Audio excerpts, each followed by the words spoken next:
You're listening to Leadership Powered by Common Sense with your host, Doug Thorpe. Here's Doug. Well, folks, welcome. I've got a very special announcement. The episode you're getting ready to hear is officially episode number 300 on the chart list of Leadership Powered by Common Sense. It's a milestone that I'm very proud to strike and land upon. It's been a labor of love. We are officially in year 3, coming up close to year 4 of effort to put this out there for you.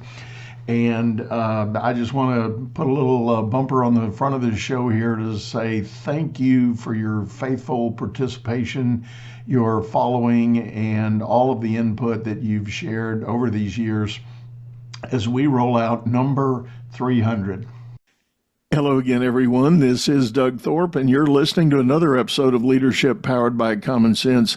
I'm very excited today for my guest and the discussion we're going to be able to get into. We are going to talk about process, and some of you maybe have already started the eye rolling and like, oh God, not again. But I will argue that there is a very tight cohesion between building a successful, scalable business and having process. And if you're going to lead that, you got to understand something about process, at least have an appreciation for it. And okay, fine, delegate, make others go do it, fine.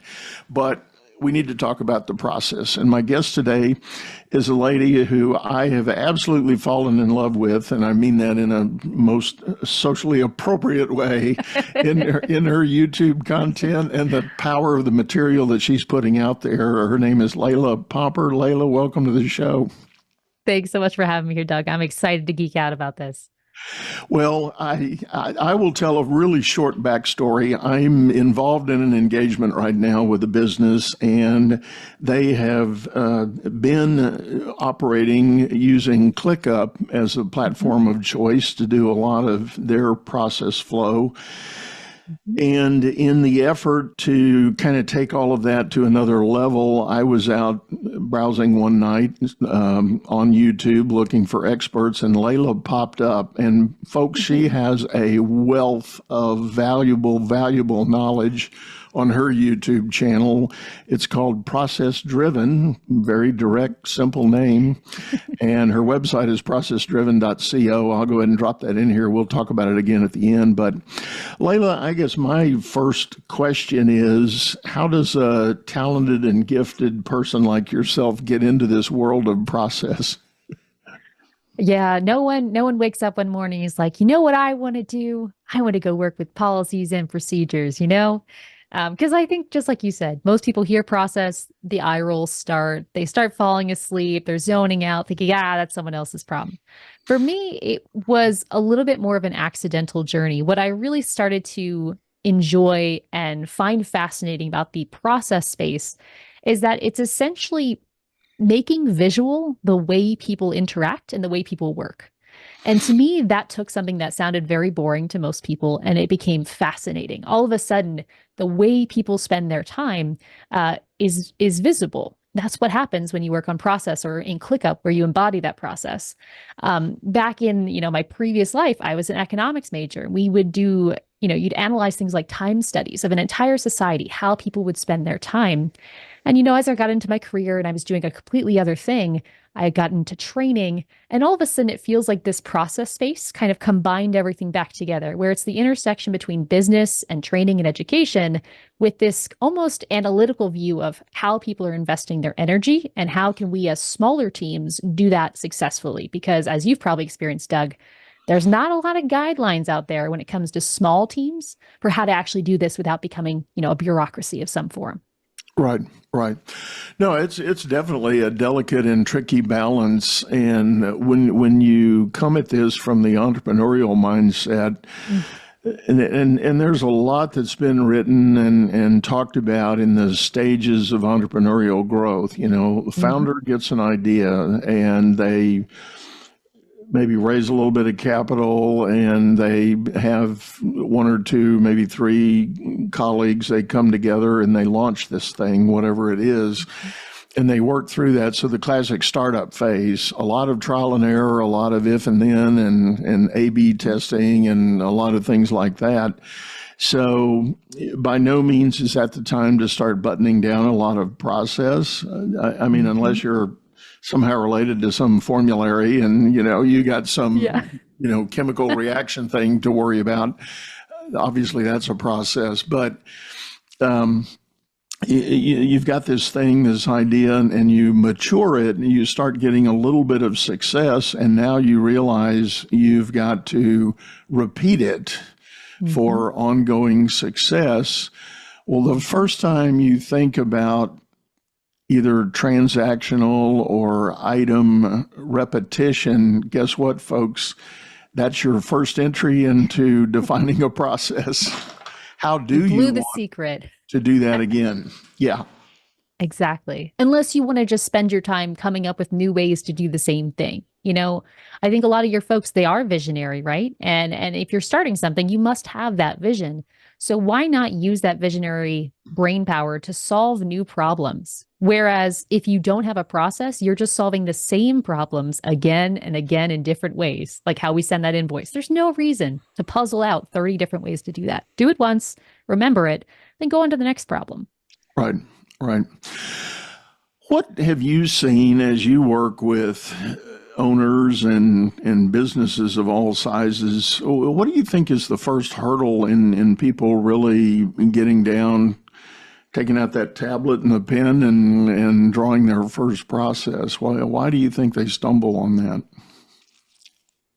Oh, I think there's a lot of layers to this. I think just the first hurdle that we have to go up against is this preconceived notion of what process is. I think a lot of folks, especially smaller businesses, entrepreneurs, they think of process as the Amazon, the super systemized, the enterprise resource planning, this fancy thing that's just going to become bureaucratic and make their business like oftentimes the corporate job they ran to escape from. So I think just off the get, that fear of what systems will do and how negative it could be is the first obstacle we come up against. And I think more conversations like the one that you're facilitating here will solve that. But I think that's our first challenge. And the second challenge, if I can just piggyback on that, is actually once people are convinced, once they hear one of your podcast episodes, Doug, or they read, some of the great books that are out there on business growth, they hear again and again, process and systems is important. Well, then the second problem becomes, all right, I know they're important. How do I do it? Not one book out there will tell you how to actually create systems and processes. It's always this abstract concept. And so figuring out what that next step looks like, how do you actually take pen to paper? What do you mean by process map? These concepts that feel so familiar to us once you're in them can feel completely foreign, like a different language to most entrepreneurs. And so that's why I'm actually glad in the intro you mentioned that, the ClickUp and software content is what kind of drew you into our orbit. That's why process driven, we're doing so much on the content and, visual side of things, because process is taking the way you work and making it visual. But if you don't know how to make it visual, you'll never be able to be part of that conversation. So looking at software videos, looking at process maps, I think those are ways that we can overcome that initial challenge and part of what we do at Process Driven.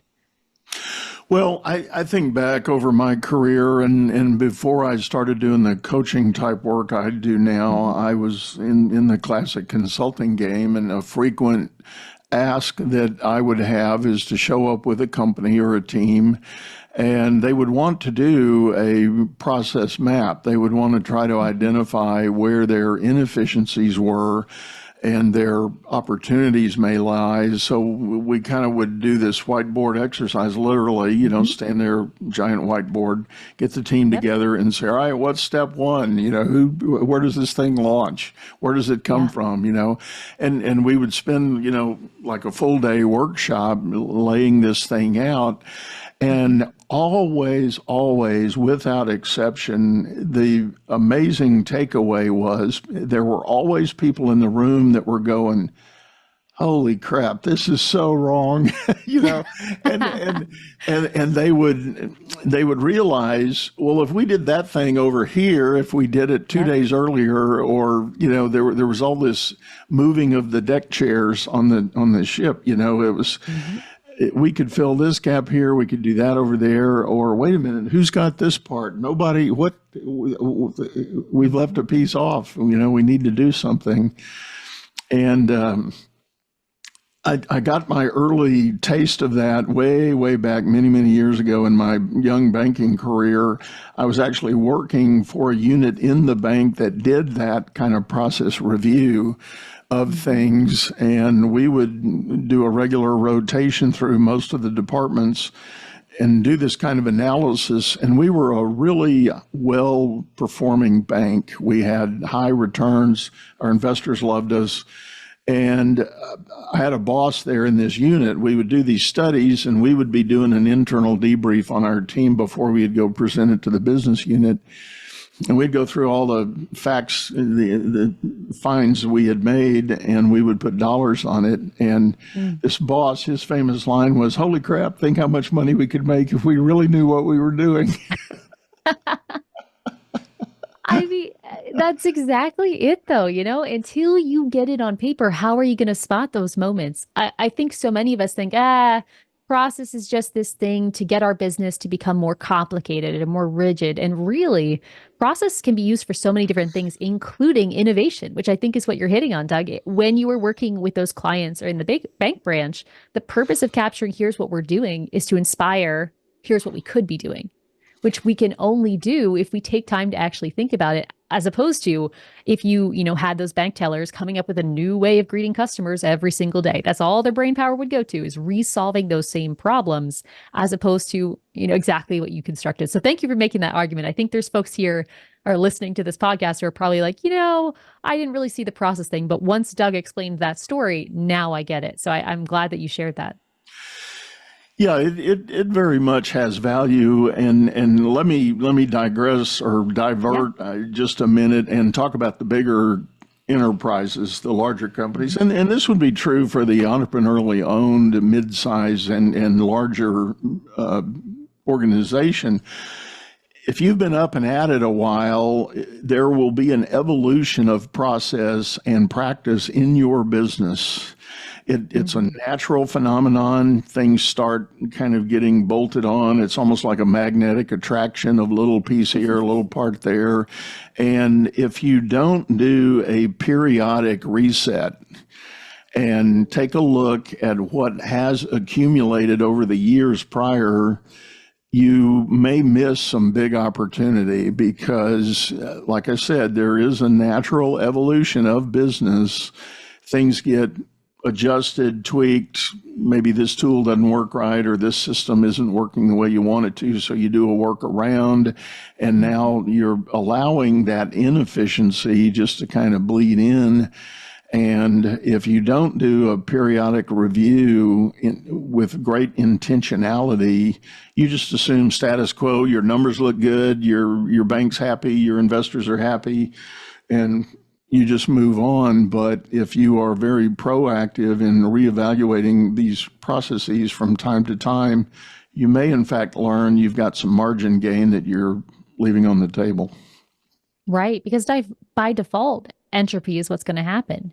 Even if you create your systems, it's kind of like going to the gym. Even though you went to the gym and you started being able to do those pull-ups and get that six-pack, right? If you stop going to the gym, well, all of a sudden you're back where you were. I think operational fitness is very much like physical fitness in that regard. And so if you can build it into your culture, well, look at you. Your business is going to the gym every week. That's what you want.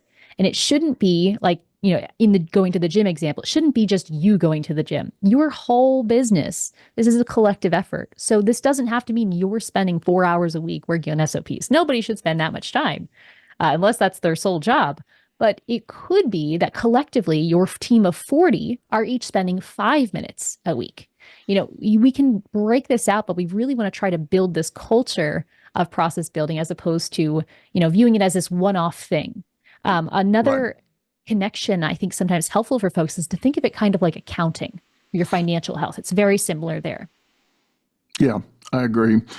And just for the record, I want to say, and as for the larger corporate type people that might be listening in, I fully recognize that everything we're talking about here, continuous process improvement, it goes all the way back. I mean, I'm old enough. I was influenced by Deming and TQM and all that in the early days, total quality management, and you got process improvement, you got Six Sigma, and all these disciplines that advocate this perpetual process review.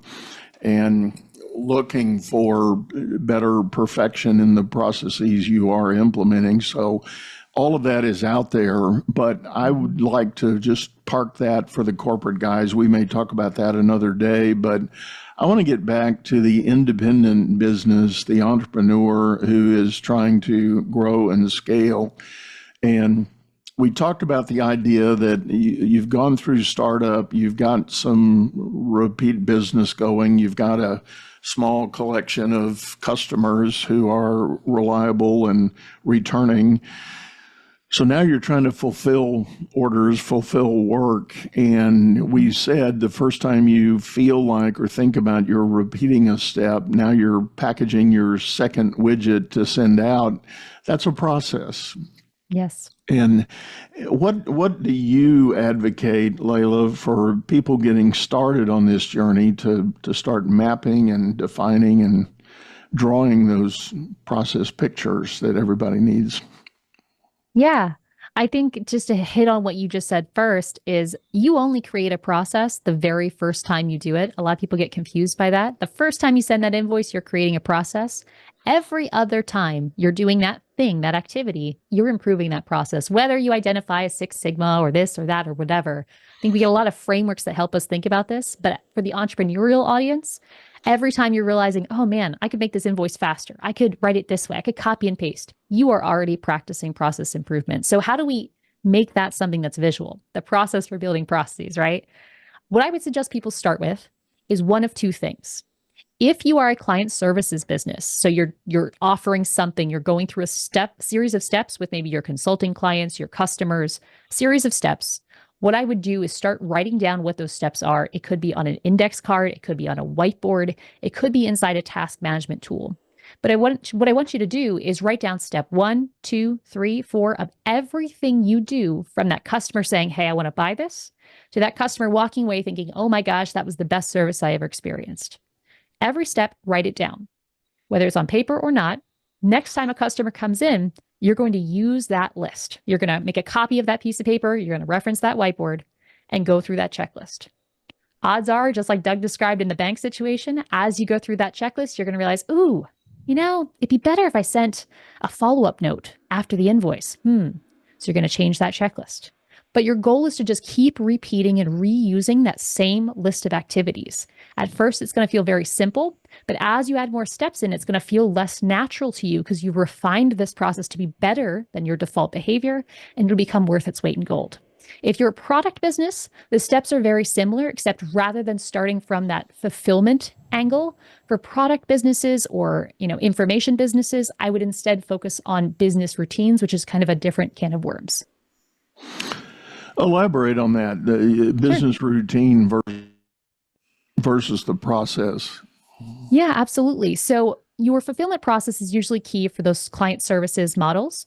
If you're in an information or product or SaaS world, less importance is there. For you, what I would focus on is routines, and I define those as recurring obligations of the business. In EOS, they call this standard work. People might be familiar with this concept through other avenues, but essentially the things you do regularly. For a software company, it might be sending out affiliate payments every month. It might be having your daily stand-up. It might be meeting with investors. Anything you do on a regular basis that keeps the business running, that's where I would focus first if you're in the product arena. Because ultimately, in product models where you're not directly serving a customer, it's your daily routines that generate the value. It's the daily development. It's the ongoing maintenance. And so that's where I would focus your energy first. Regardless of model, you're going to eventually want all of these things, but these are the entry points depending on your business model.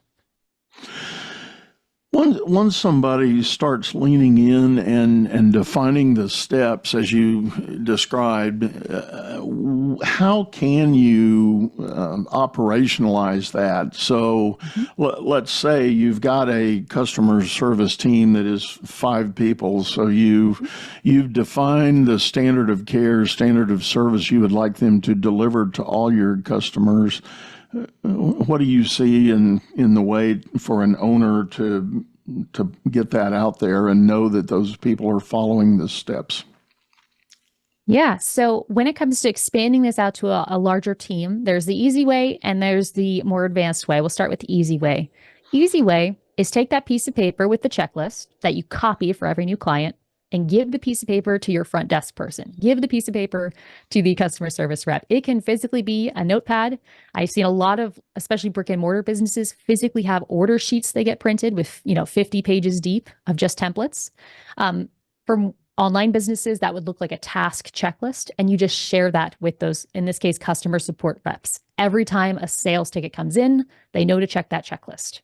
When something goes wrong, when there's a performance issue, when you notice, that ticket wasn't handled well, the magic comes from you as the leader saying, hey, let's look back at that checklist I gave you and figure out why that checklist did not prevent this situation. So not only are we giving on the forefront, hey, here's the process. When things don't work, we're referencing back to the process to figure out how to fix it. That's the kind of the basic strategy for how to start incorporating this with another group of people. I can get more advanced if you want, Doug. I don't know how nerdy we want to go. Well, I'm thinking of, I've had a number of experiences with entrepreneurs where even if they do the work to define some of these desired processes, they, as the leader, owner, founder of the business, aren't really wired that way themselves. They wouldn't follow their own checklist. So they might develop it and they might give it to their office staff and say, okay, here's how we want to take in a service request. Here's the procedure. But because of their own bias to not wanting to feel fettered that way, they don't really create an environment of accountability. And while it might be good for training the new person on this is how we like to do things, there's no real standard of accountability. I love this topic. I'm working on a YouTube video right now. It'll probably come out soon about all of the mistakes I've made as a leader. And one of them was actually exactly this. And it's kind of something I've looked to help. So this hits home. What I would say to that person is ultimately the process is a tool to get the end result. So if you get that checklist, you give it to the team, you never check it again because that's not how you're wired, but that team keeps getting the perfect result with no mistakes, then maybe don't worry about it. Maybe be okay with that hypocrisy. Clearly, the process in that component is not actually helping because your team has enough superpowers currently to just keep going by. But what I see most of the time is folks, especially leaders who create processes, they give it to the team. Then the team does not follow the process and the product of that, how support tickets are handled in this case, is not up to snuff. This is where things become challenging because the leader thinks, wow, my process isn't working. Look at how poorly these tickets are being handled. Process is useless. When in reality, this is exactly when we want to kind of buckle down and make sure that the process is actually used. What I would say to leaders who are listening to this is, first of all, treat people the way they need to be treated, not the way you need to be treated, lesson learned, but also recognize that process construction is something you want to architect, but not necessarily be the contractor on the job site. So your job is to build the architecture. Hey, here's where processes go. Here's why they're important to us. I care about process. Here's why it's important to this company. I would love for you to create these. But you don't necessarily want to be the person swinging the hammer virtually to create this process. So in this environment, say we had the situation where I implemented a process for the team on their behalf. They're not following it. The results are suffering. The cause of that is most often the fact that I shouldn't be making the process to begin with. Self-described person who claims to not want to create processes. My goal should be to work with that team to have them create and iterate and make better a process to get the result I'm happy with. Because my job is to manage the end result, not the process. I just want to make sure that that process is there. So whether I have 5 customer support reps or 50, it's repeatable and functionally getting me that end result. That's the machine that the leader needs to build. Yeah. And for many who have gone the entrepreneurial route, that is such a leap to try to get away from the founder mindset. And I argue that it's more the CEO mindset at that point. The founder mindset is that kind of freewheeling, spitballing, let's go try this. Let's see if it works. Yeah. And that's, again, that there's a place and time for that. That's great. And if you get a revenue generating outcome for that creates a lifestyle for you as an entrepreneur that you're comfortable with, kudos to you. That's wonderful. We're not advocating everybody ought to go out there and build the next Amazon. But Right. for those who really say, hey, I want to start a business and 10 years from now, I want to be able to exit for X dollars so that I can sail away. Well, guess what? You've got a growth trajectory that you've got to work on.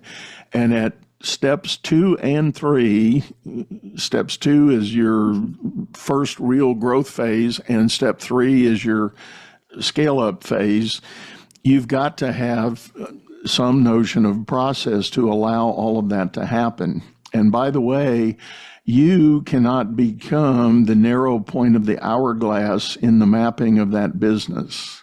Yes. I have gone into companies with owners and who have expressed frustration of kind of hitting a plateau. They admit they quote have tried everything. They can't get past the level of revenue they are. And we start talking about these things and mapping, and lo and behold, if you drew their whole organization, it would look like an hourglass, and they were right at that little narrow gate in the middle. And meaning, every transaction has to come across their desk, everything has to happen. I'll digress a minute. There's a story, there's a service company that I'm aware of that the owner had been working hard at it for many, many years and finally was getting of age and wanted to sell it. We helped him find a buyer. The younger person went in to take it over. And one of the first things the new owner discovered, that in terms of kind of a team meeting every week to kind of kick off the week, and we're talking like 25 employees, there was this protocol. Everybody showed up at 8 o'clock on Monday morning. They lined up in the shop and waited to have a one-on-one with the boss. Oh, wow. And we're going, what? And so this new owner showed up, and his first Monday came. I think the business closed on a Thursday or Friday, and Monday morning came up, and just out of habit, everybody had lined up in the shop. He goes, "What's everybody doing?" And they go, well, "We're waiting for our download." He goes, "You're Wow. what?" Wow. And they That's explained to him fascinating. what the protocol and tradition had been, and he goes, "Oh, heck no, we're not doing that." We're not. Wow. What a great visual though for that hourglass kind of concept. I've never heard of anything quite that extreme, but I'm sure we're all guilty of it in smaller ways that maybe aren't as visually, intoxicating as that scene would be.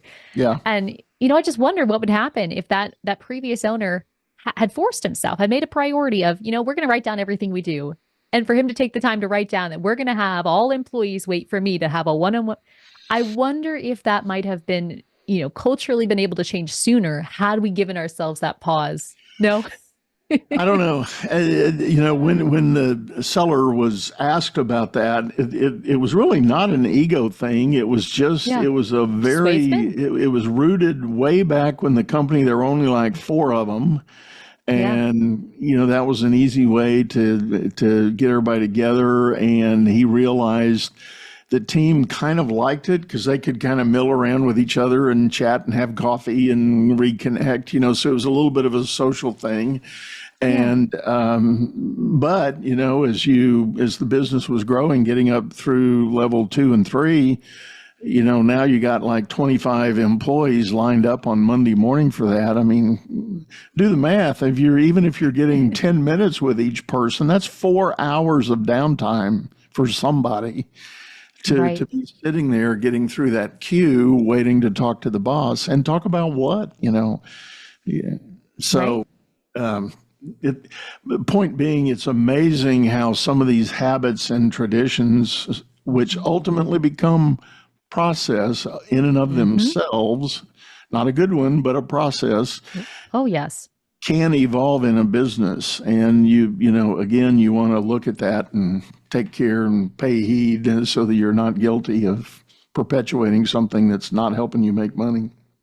Exactly.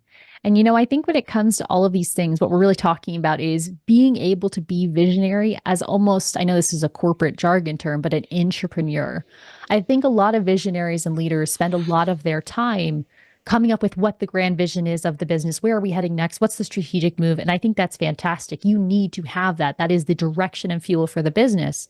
But if we could just get 20%, 10% even of that visionary fuel charged inside of what's the most disruptive way we could run our meetings to be so uniquely us, to be exactly what we need them to be. What's the most innovative way we could welcome new clients into our business?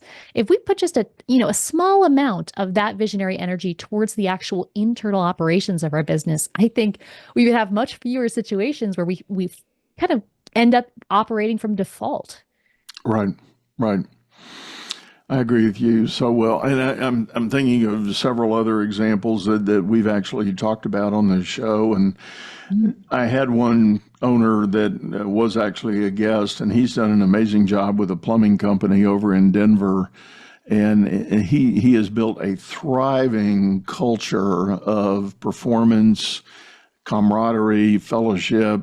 The team really comes together, and but it does start with him. But in the underpinning of all of that, from day one, he started writing a process about how he really wanted the business to run. Mm-hmm.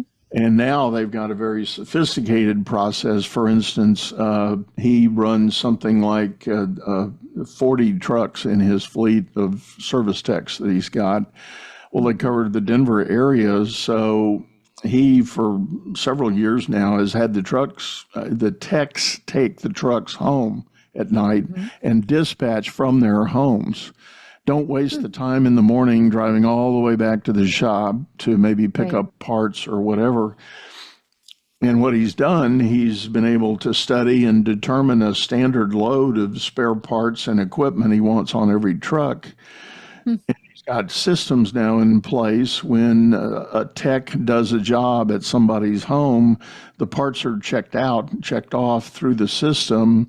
It feeds to his warehouse. The warehouse tabulates what needs to be replaced on truck number 9, and they have tickets. So he's got a night shift in his warehouse that actually fills buckets that are coded, and they drive out to the tech's houses at night. Oh, wow. Drop off the buckets to replace the parts on their truck, so that when the tech gets up and hits the road at 7 a.m. the next morning, he's got a full stock on his truck again. And that creates margin, because guess what? The tech is not running to Home Depot to buy a part, which you're paying double for when you're in that kind of business. Downtime and margin there is gained or improved. And it's just a win-win all the way around. But now it's taken him a while to get there, but it was all enabled because of his own mindset about process.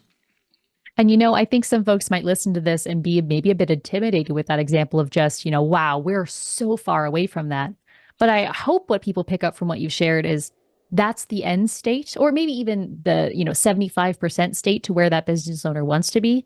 It may have very well just started with folks coming in to dispatch. Maybe they picked up the trucks there and they left a note at the end of the day saying, here's the parts I used. It could have been as simple as a sticky note originally.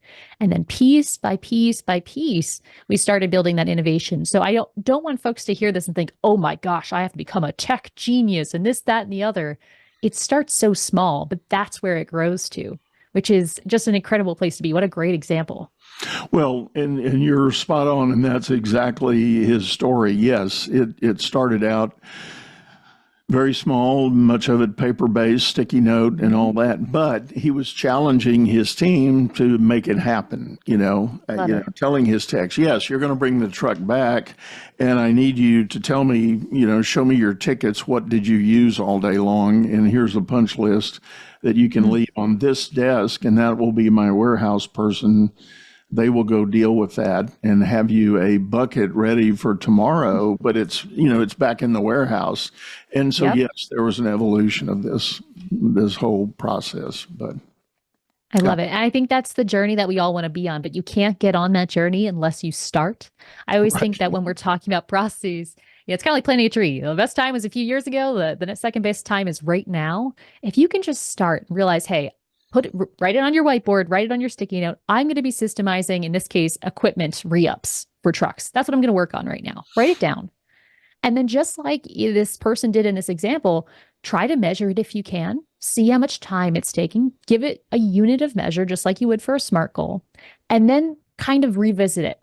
Work on something, maybe add those order forms. A month later, come back and say, how are the order forms working? Ooh, they're spending a lot of time coming into the office. Okay, let's see if we can get them to take their trucks home, and so on and so on and so on. But that doesn't happen unless we are aware that there's a process, that we're aware that whether or not it's working, we have a way to measure it, and we give ourselves space back to those routines to actually think about it. Because I can't tell you how many folks say, I want to systemize my business, but they're so distracted. Their awareness is being pulled by the squeakiest wheel that even though their best intentions are to make that amazing dispatch process, they're unable to, because it slips out of mind when it's out of sight.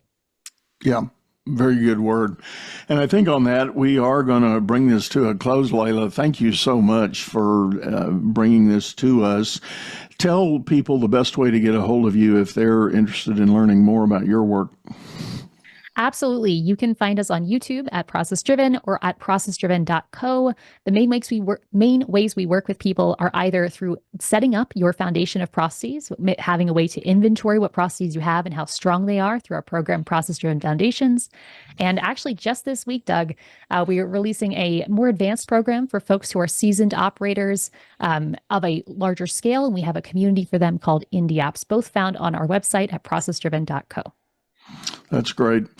Well, folks, as always, we're going to have those links in the show notes, so check those out and check out Layla's channel on YouTube. You'll be inspired as well as entertained. How about that? I think that's the way to say it fairly. But again, one last time, thank you for sitting in, Layla. Really appreciate your effort.